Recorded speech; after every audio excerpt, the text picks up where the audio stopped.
अस्सलाम वालेकुम, मैं तलहा नवीद हूँ और आपका बहुत ज़्यादा मशकूर हूँ कि आपने ख़ासूसी तौर पर वक्त निकाला है ये वीडियो देखने के लिए। आरे बाज़ार में एक वाक़या होता है और वाक़या होता किसके साथ है, गवर्नमेंट जो पंजाब यूनिवर्सिटी है, पंजाब यूनिवर्सिटी की गर्ल्स की बस आरे बाज़ार के रोड पर जाती है और ख़वातीन को, हमारी माओं को, हमारी बहनों को वो बस, क्योंकि स्टाफ भी साथ शामिल होता है, उनको छोड़ने जा रही होती है। और रास्ते में क्या होता है, आरे बाज़ार के जब बाज़ार में जाते हैं तो कुछ गुंडे, कुछ अबाश नौजवान ख़वातीन को और उन लड़कियों को हिरासा करने की कोशिश करते हैं। बस ड्राइवर जो है बाइक अपनी जो गाड़ी है, एक गाड़ी जब साइड पे लगाने की कोशिश करता है तो जो कार ड्राइवर है जिसका नाम अली बताया जाता है, वो बस के साथ अपनी गाड़ी लगाता है। जैसे ही अटैच होती है उसके बाद होता क्या है, पहले आप ये वीडियो देख लें फिर बात करते हैं।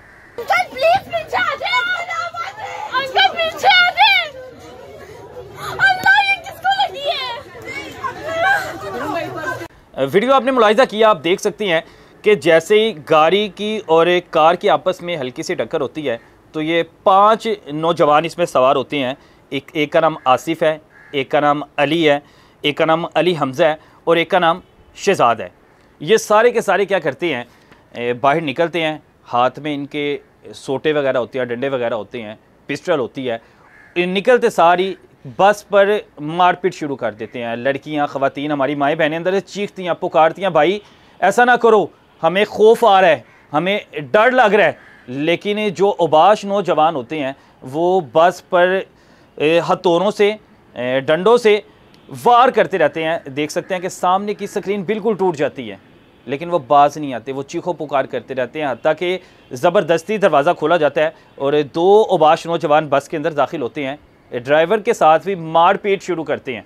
मारपीट के बाद दोबारा वापस आते हैं। आप देख सकते हैं कि बस के अंदर भी खून से लथपथ हुए हैं, जो शीशे थे हमारी बहनों के चेहरे पे लगे, किसी के हाथों पे भी लगे, लेकिन वो बाज नहीं। बात यह है कि सारे तमाशे वहाँ पे तमाशा देखते रहे। ऐसा होता है कि सड़क पे कोई भी वाक़या होता है, कोई भी वो गल आती है ना कि अपने पेटे नहीं कोई पाना चाहता, यानी अगर उनको कोई रोकता वो उनके साथ भी लड़ाई झगड़ा शुरू कर देते। मजमा वहाँ पे काफ़ी जमा हो जाता है, ख़वातीन, लड़कियाँ चीखो पुकार करती रहती हैं, लेकिन वो जब तक अपनी तसल्ली नहीं ना कर लेते, बस के सारे शीशे नहीं तोड़ देते, वो लगातार वार पे वार करी जाते हैं। अब होता क्या है कि जब उनका थोड़ी जो तैश है, यानी गुस्सा जो है वो ठंडा होता है, ठंडा होने के बाद कुछ जो दुकानदार हैं वो आते हैं, काफ़ी तादाद में उनको रोकने की कोशिश करते हैं, लेकिन वो उनके हाथापाई होते हैं और उसके बाद फिर बस पे हमलावर होते हैं। किस चीज़ का रोब है भाईजान? रोब इस चीज़ का कि उनके पास पैसा है। जो लड़कियां थी उनके माँ बाप के पास इतना पैसा नहीं है, क्योंकि ज़िम्मेदारी है ना, यूनिवर्सिटी की ज़िम्मेदारी है, उस ड्राइवर की ज़िम्मेदारी है, उस कंडक्टर की ज़िम्मेदारी है जो उन बच्चियों को लेकर जा रहा है। वो गरीब फैमिली से ताल्लुक है, मिडिल क्लास फैमिली से ताल्लुक है। अगर इन्हें अमीर होंगे वो भी अपनी अपनी गड्डियाँ से चले जाते, क्यों? अब वो उनकी ज़िम्मेदारी पे जा रहे हैं, लेकिन खुदा ना खादसा हादसा पेश आ जाता, कुछ भी हो जाता तो ज़िम्मेदार कौन होता? उनके अंदर जो कानून को हाथ में लेके घूमते हैं, कानून को हाथ में इसलिए लिया जाता है क्योंकि जिनके पास पैसा है, क्योंकि उन्हें पता है हमें सज़ा तो मिलनी नहीं, क्या हो जाएगा, 2 दिन जेल में रहेंगे, 3 दिन रहेंगे, चौथे दिन हम अदालत से ज़मानत लेके बाहर होंगे और पुलिस को दिखाएंगे या अदालतों को दिखाएंगे और इस निज़ाम को दिखाएंगे कि जो तुसी उखाड़ना सी उखाड़ लो, क्योंकि पैसे की ताकत है, ये कोई कुछ नहीं कर सकता, पैसे के आगे सारे खामोश हो जाते हैं। इस तरह के कई वाक़यात होते हैं। वीडियोस ये बच्चियां खुद बनाती नहीं हैं, बच्चियों की हिम्मत को दाद देता हूं कि इस खौफ के बावजूद भी वो बच्चियां वीडियो बनाती रही हैं और बारहा कहती रही हैं कि भाई ना करो, अंकल ड्राइवर आप पीछे आ जाओ, ये आपको जान से मार देंगे। क्योंकि जिस तरह वो तैश में आए हुए थे, जिस तरह वो हमलावर हो रहे थे, लग रहा था कि कोई बड़ा हादसा हो जाएगा। लेकिन अल्लाह का शुक्र है कि सारे के सारे महफूज रहे, ज़ख्मी तो ज़रूर हुए, लेकिन अब बात यह है कि इस वक़ूए को 1 दिन गुजर चुका है और वो जो मुलजिम है वो अभी तक फ़रार है, अभी तक गिरफ्तार नहीं हुए। ये हमारे कानूनी कार्रवाइयाँ होती हैं। FIR दर्ज हो गई है और उम्मीद है कि ये FIR सिर्फ दर्ज ही रहेगी, कागजी हद तक रहेगी।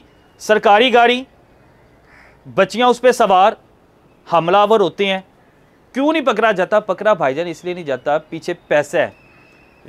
5 नौजवान थे, अब उनके ख़ानदान के ताल्लुक किन किन से हैं, उनके अब्बा हजूर क्या कि किस किस लेवल के ऑफिसर हैं, पहले ये तहकीकात की जाएंगी, उसके बाद किसी को हाथ डाला जाएगा। और अगर किसी का तल्लक सियासी पार्टी से निकल आया, अगर किसी का तल्लक किसी ऐसे अदारे से निकल आया जिसको हाथ डालना ही मुश्किल है, तो फिर ये केस ऐसे ही लटका रहेगा, उनको गिरफ्तार नहीं किया जाएगा, उनको सजाएं नहीं दी जाएंगी।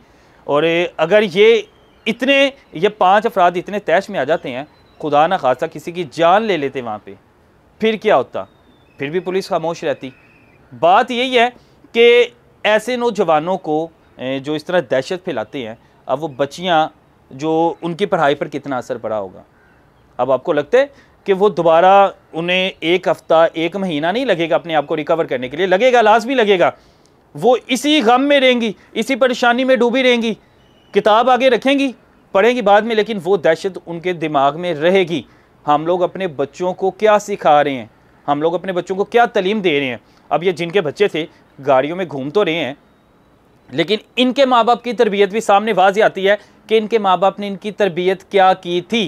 कि अगर इनकी बहनें, अगर इनकी माएँ इस तरह सड़कों पे जाएँ तो उनको इसी तरह जलील और रसवा करें, उन पर दहशत फैलाएँ, उनको खौफ व हरासा करें।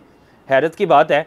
और मेरे ख्याल से कानूनी इदारों के लिए एक पैगाम है कि भाईजान, इन नौजवानों को गिरफ़्तार किया जाए, और वो जो ख़वातीन हैं, वो जो लड़कियां हैं, उनकी काउंसलिंग की जाए, क्योंकि वो दिमागी तौर पे इस वक्त बहुत ज़्यादा स्ट्रेस्ड हैं, और इनको लाजमी सज़ा मिलनी चाहिए। ये 1-2 दिन में बाहर ना आ जाए।